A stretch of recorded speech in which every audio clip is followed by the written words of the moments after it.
Hello dear student, today we will start our first poem, The Character of a Happy Life। इसके poet हैं sir Henry Wotton, ठीक है, जो 17वीं century के बहुत ही फेमस पोएट थे। ये एक जाने माने स्कॉलर और एक क्रिटिक थे, ठीक है। ये इन्होंने जो पोएम दिया है, जो आप लोगों का पोएम देखिए। आइए अब हम लोग ये इस पोएम के बारे में जानते हैं। ये पोएम क्या है, देखिए। Character of a happy life is a detective poem. Detective मतलब होता है ज्ञानप्रद। Poem in which the poet defines the life of truly happy man, जिसमें ये बताया गया है कि पोएट ने ये डिफाइन किया है, परिभाषित किया है कि एक सच्चे प्रसन्न व्यक्ति के जीवन कैसा होता है। According to sir Henry Wotton, a happy man should be independent. मतलब सर हेनरी वॉटन के अनुसार एक प्रसन्न व्यक्ति को स्वतंत्र होना चाहिए, ऑनेस्ट होना चाहिए एंड ट्रूथफुल, और सच्चा होना चाहिए, ठीक है। He should be free from jealousy. उसे जेलसी अर्थात ईर्ष्या से दूर होना चाहिए। और किन किन चीज़ों से दूर होना चाहिए? इलविल, बुरी इच्छाओं से, एंड वर्ल्डली एंग्जाइटी। वर्ल्डली मतलब सांसारिक, एंग्जाइटीज़ मतलब चिंताओं। अर्थात एक सच्चा प्रसन्न व्यक्ति वही है जो ईर्ष्याओं से और बुरे विचारों से और संसार की चिंताओं से मुक्त होता है। He should be very careful of flattery and rumours. Flattery मतलब होता है, 1 मिनट,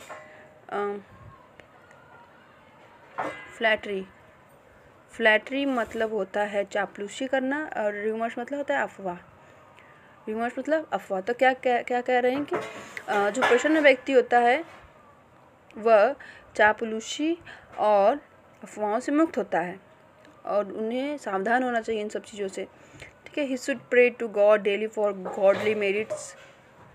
तो कह रहे हैं कि जो प्रसन्न व्यक्ति हैं उन्हें प्रतिदिन ईश्वर की पूजा करनी चाहिए, प्रार्थना करनी चाहिए उनकी ब्लेसिंग के लिए। अ happy man depend upon the voice of his conscious मतलब आप अंतर चेतना कह सकते हैं। तो कह रहे एक प्रसन्न व्यक्ति वही है जो अपनी अंतरात्मा की आवाज़ को सुनता है, एंड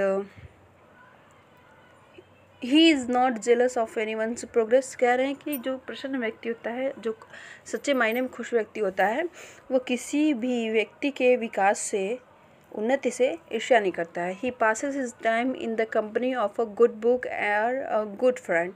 वो अपना समय व्यतीत करता है किसके कंपनी में? साथ में अच्छे पुस्तकों और अच्छे मित्रों के साथ। He does not care for rise और फॉल इन लाइफ। और वह जीवन में ना ही सफल हो, राइज और फॉल से तात्पर्य यहाँ पे सफलता और असफलता से, ठीक है। उठना और गिरने से मतलब सफलता और असफलता से। तो वह अपने जीवन में परवाह नहीं करता है, मतलब कि मैं बहुत ही सफल हो जाऊँ, मैं बहुत ही, अगर सफल हो जा रहा है तो बहुत ही खुश हो जा रहा है, अगर अब असफल हो जा रहा है जीवन में तो दुख हो जा रहा है, ऐसा नहीं है। उसे कोई फर्क नहीं पड़ता कि वह सफल हो रहा है या असफल हो रहा है। He is master of himself. वह अपने आप का मालिक होता है, स्वयं का मालिक होता है, ठीक है। कंटेंटमेंट मीन संतोष and self respect are greatest qualities of happy man. कह रहे हैं कि जो संतोष होता है और जो आत्मसम्मान होता है वही हैप्पी मनुष्य के सबसे बड़ी ग्रेटेस्ट क्वालिटी, सबसे बड़ी गुण होते हैं।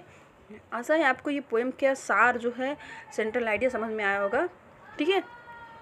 तो आइए अब हम एक पैरा देखते हैं इसका, ठीक है। और आपको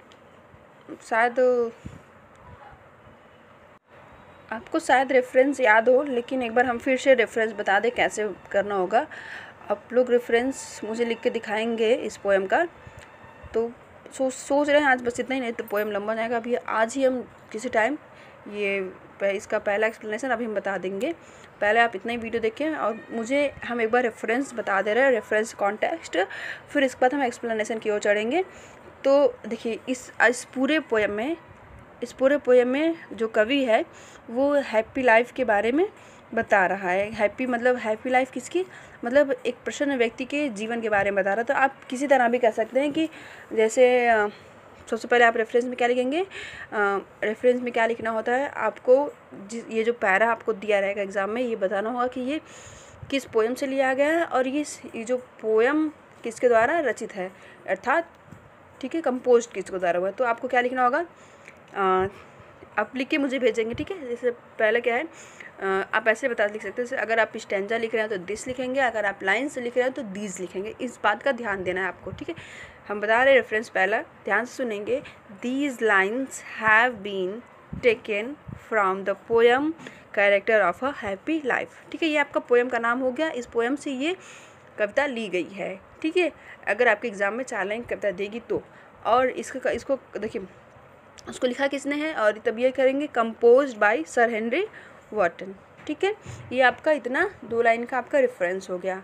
अब आप जितने ये पूरा पैरा, ये जो पूरा कविता है, इस पूरे कविता का कॉन्टेक्स्ट एक ही होगा। आप किसी तरह भी कह सकते हैं कि in this lines poet tells us some qualities of truly happy man, या in this lines poet tells us some qualities of